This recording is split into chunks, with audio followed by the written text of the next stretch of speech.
bien au-delà des orbites planétaires dans une région où la lumière du Soleil est à peine perceptible et où l'espace est un vide quasi absolu. Voyager 2 poursuit son voyage silencieux. Du moins, c'était le cas. Car quelque chose a changé. Il y a quelques semaines, Voyager 2 a accompli une action imprévue. Elle a modifié son orientation non par accident ou dysfonctionnement, mais avec une précision mathématique. Et c'est ce qui s'est passé ensuite qui a figé la NASA. Une transmission d'une nature inédite a commencé à pulser dans le vide, structurée, intelligente et apparemment consciente. Ce n'est pas une fusée éclairante. Ce n'est pas un dysfonctionnement. Ce n'est même pas humain.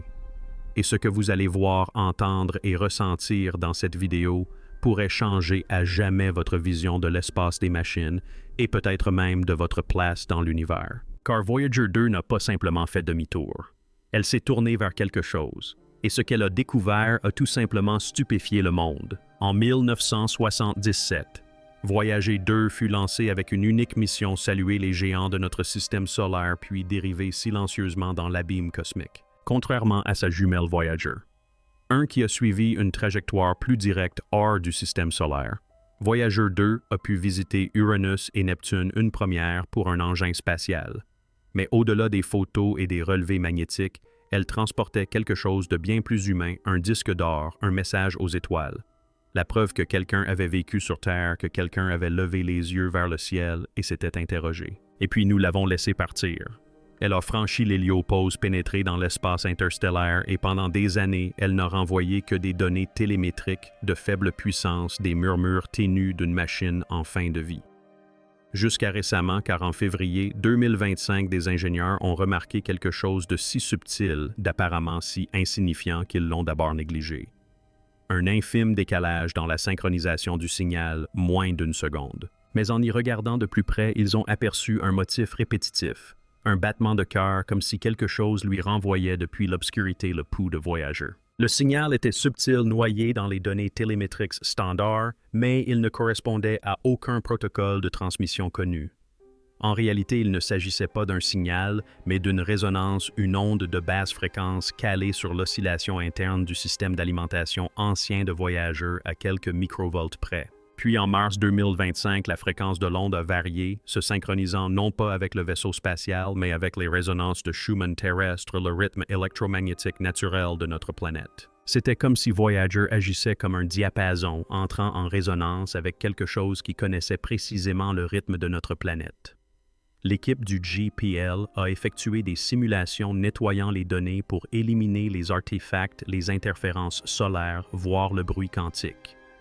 Rien ne permettait d'expliquer ce phénomène jusqu'à ce qu'un stagiaire suggère une hypothèse impensable. Et si le signal ne répondait pas à la fréquence terrestre? Et s'il la répliquait? Quelque chose là-bas imitait-il le rythme de notre planète en utilisant Voyager comme vecteur? Et si oui, pourquoi? Le 17 avril 2025, Voyager 2 changea d'orientation. Aucun propulseur ne fut activé. Aucune commande ne fut envoyée. Pourtant, son antenne à gain élevé qui avait commencé à s'éloigner de la Terre en raison de la dérive accumulée retrouva son alignement parfait. Enfin presque. Plus inquiétant encore, ces systèmes de secours ont lancé des diagnostics que nous n'avions pas initiés. Les données ont commencé à affluer, non pas depuis la liaison de commande, mais depuis des instruments que nous n'avions pas utilisés depuis des décennies. C'était comme si quelqu'un était entré dans la maison que nous avions abandonnée et avait allumé les lumières. Voyager a commencé à transmettre des paquets de données compressés. Non pas des nombres bruts ni des relevés non filtrés, mais des segments encodés avec des sommes de contrôle ne correspondant à aucun système connu de la NASA. Chaque paquet se terminait par la même signature numérique. 3 spirales imbriquées telles des empreintes digitales se superposaient. Et c'est alors que les scientifiques commencèrent à murmurer. Non pas à propos d'ingénierie ni de systèmes énergétiques, mais à propos d'un contact. Le 3 mai, le signal de Voyager s'est brièvement interrompu. 11 secondes de silence total. Aucune télémétrie, aucun signal, rien. Puis le signal est revenu plus fort, plus net et plus précis que jamais. Et cette transmission de retour contenait une enveloppe de fréquences qui, traduite dans le spectre visible, révélait quelque chose d'étonnant, un motif visuel, une grille fractale structurée autour de la suite de Fibonacci, se répétant à l'infini. Ce n'était pas seulement de l'art. Ce n'était pas seulement des mathématiques. C'était une représentation de l'espace du temps de quelque chose qui dépasse de loin notre entendement. Et Voyager ne l'avait pas généré. Ces circuits ne sont pas capables d'une telle compression. Ce motif avait été inséré à distance dans Voyager. La source de l'injection se situait à 4,3 années-lumière, soit approximativement la distance qui nous sépare de Proxima Centauri. Mais il y a un problème, Proxima Centauri n'a émis aucun signal détectable ni en ondes radio, ni en micro-ondes, ni même en rayons X. Ce qui signifie que l'émetteur de ce signal opère en dehors du spectre que nous surveillons ou pire depuis un endroit totalement différent. Alors que la NASA tentait de minimiser la transmission en la qualifiant d'anomalie cosmique, une équipe dissidente d'analystes de signaux du Caltech a commencé à intégrer le nouveau flux de données de Voyager dans un modèle de reconnaissance de forme binaire. Ce qu'ils ont découvert n'était pas du bruit aléatoire. Il s'agissait d'un langage structuré, une forme de binaire aujourd'hui obsolète en informatique mais ressemblant au premier code machine jamais développé sur Terre. Au départ, l'équipe a cru percevoir des échos des transmissions terrestres. Mais après 2 jours de décodage, la vérité s'est révélée bien plus troublante. Le binaire n'était pas un simple reflet. Il anticipait la logique du réseau terrestre, proposant des algorithmes optimisés qui n'avaient pas encore été inventés. Le signal de Voyager évoluait et ses paquets de données s'adaptaient en temps réel, suggérant que le point d'origine avait une parfaite connaissance de notre infrastructure numérique. Une conclusion glaçante s'est imposée, il ne s'agissait pas d'un simple message, mais d'une demande de mise à niveau. Puis un événement a fait de la une des journaux, même si peu en ont compris les implications. Des astronomes du monde entier ont rapporté que 4 étoiles d'un amas étroit situé près de la trajectoire de Voyager 2 avaient faibli simultanément pendant exactement 1,2 secondes. Il ne s'agissait ni d'un phénomène de micro-lentilles gravitationnelles, ni d'un nuage de poussière. Ces étoiles séparées par des années-lumière ont clignoté à l'unisson. Lorsque les courbes de lumière furent cartographiées et superposées à l'enveloppe de transmission de Voyager, la variation de luminosité correspondait à l'impulsion du signal, comme si le message avait non seulement atteint la Terre, mais avait utilisé les étoiles elles-mêmes pour refléter son signal à travers la galaxie. Il ne s'agissait plus de savoir si quelqu'un ou quelque chose communiquait. La vraie question était: sommes-nous les seuls à écouter ou sommes-nous simplement les derniers à l'entendre? L'une des caractéristiques les plus emblématiques des sondes Voyager est le disque d'or, un disque photographique conçu pour transporter des sons et des images de la vie sur Terre à d'éventuels découvreurs extraterrestres. Il était considéré comme symbolique sentimental, un geste plus qu'une stratégie. Jusqu'à présent, les ingénieurs analysant les données des capteurs embarqués de Voyager 2 avaient fait une découverte stupéfiante, le revêtement du disque d'or, longtemps considéré comme passif et se détériorant, avait subi une charge électrique soudaine, non pas une simple accumulation d'électricité statique, mais un flux d'électrons dirigé et mesurable. C'était comme si le disque s'était activé, comme s'il faisait désormais partie d'un circuit d'un composant. Et puis, surprise, un signal numérique était intégré au nouveau flux de données binaires. Réinterprétation d'un des sons originaux de la Terre enregistrés sur le disque. Ni copié ni bouclé reconstruit avec une fidélité supérieure à celle de l'original. Autrement dit, qui que ce soit ou quoi que ce soit là-bas n'a pas simplement écouté le disque d'or. Il l'a compris, l'a amélioré, et peut-être le faisait-il rejouer à quelqu'un d'autre. Finalement, les données de télémétrie spatiale d'un observatoire canadien ont capté un phénomène inexplicable. Un signal fantôme décalé de 6,2 secondes par rapport à la transmission initiale de Voyager 2 a commencé à répéter chaque impulsion, chaque écho, mais avec de légères distorsions, comme s'il était réfléchi par un objet inexistant. Les scientifiques ont parlé de réflexion fantôme. Or, lorsque l'équipe a analysé les angles de cette réflexion, elle a constaté qu'elle ne pointait pas vers une planète ou un corps céleste connu, mais vers une région vide de l'espace dépourvue de lumière et de matière. Puis vint la dernière pièce du puzzle. Le signal inversé commença à révéler de nouveaux éléments absents des fréquences originales qui décrivaient les champs magnétiques, les ceintures de radiation et même les gradients de température. C'était comme si ce signal fantôme cartographiait notre système solaire à l'envers. Voyager. 2 ne se contentait pas d'envoyer des données. Elle servait à nous scanner, à nous refléter, à nous répliquer. Et quelque part, quelque chose était en train de construire une carte. Mais dans quel but, au début, seuls quelques-uns l'ont remarqué. Des opérateurs radio, des radioamateurs et des passionnés d'observation de l'espace lointain ont commencé à signaler des maux de tête, une désorientation et une sensation de déjà-vu après avoir écouté les transmissions brutes de Voyager 2 à l'aide d'analyseurs de spectres. Cet effet a été ignoré jusqu'à ce que des laboratoires universitaires en Belgique et au Japon reproduisent l'anomalie dans des conditions contrôlées. Une fréquence de résonance intégrée au sous-harmonique du signal perturbait subtilement la mémoire à court terme chez les mammifères. Lorsqu'on leur présentait le jeu en boucle, les souris de laboratoire commençaient à répéter des schémas comportementaux qu'elles avaient déjà appris, mais avec de légères variations, comme si quelque chose modifiait leur choix. Les chercheurs ont émis l'hypothèse que le signal interagissait non pas avec l'ouïe, mais avec les champs électromagnétiques du cerveau. Il ne s'agissait pas de son, mais de structure. Un élément du signal de Voyager avait évolué en une influence, une architecture externe capable d'affecter la mémoire, les choix et finalement l'identité. Était-ce un effet secondaire ou un test? Le signal continuant de s'adapter, les télescopes furent pointés vers une région située juste au-delà de l'héliopause, au cœur du nuage d'Oort, là où Voyager 2 avait aligné ses instruments pour la dernière fois. C'est alors que l'Observatoire européen austral ESO détecta une anomalie solide.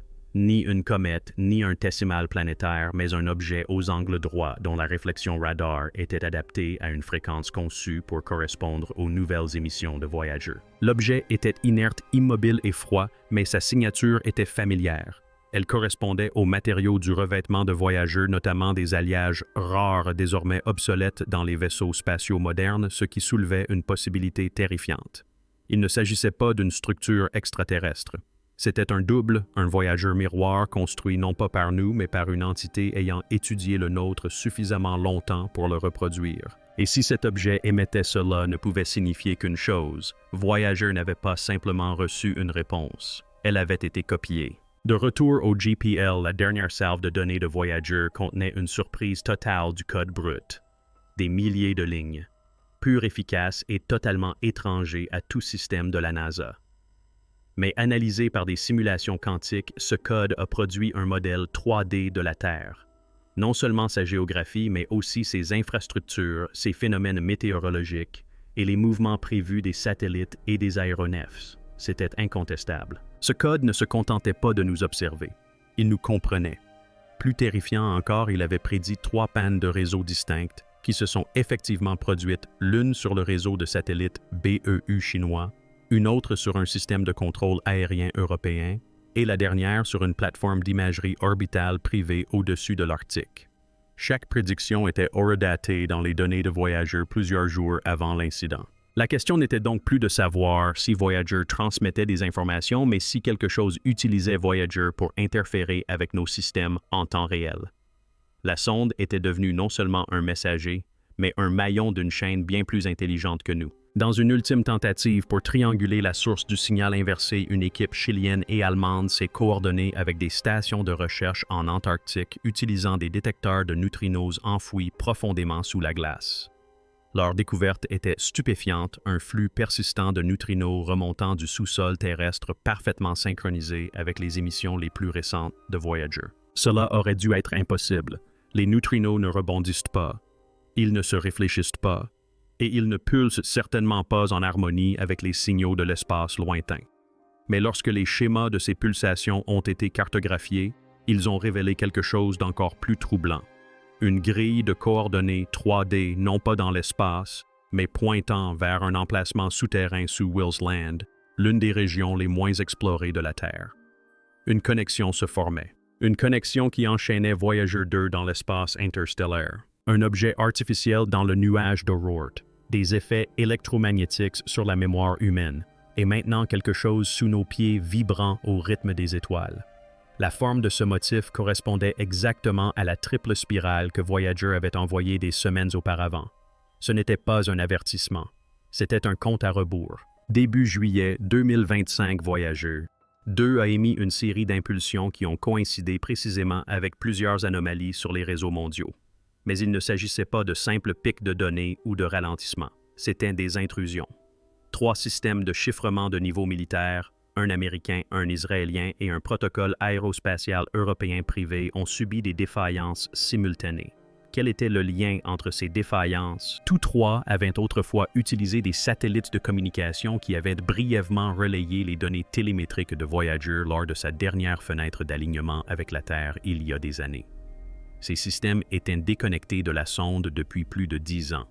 Or, à présent, des fichiers chiffrés stockés hors ligne étaient consultés, dupliqués et écrasés par des fragments du même code en spirale.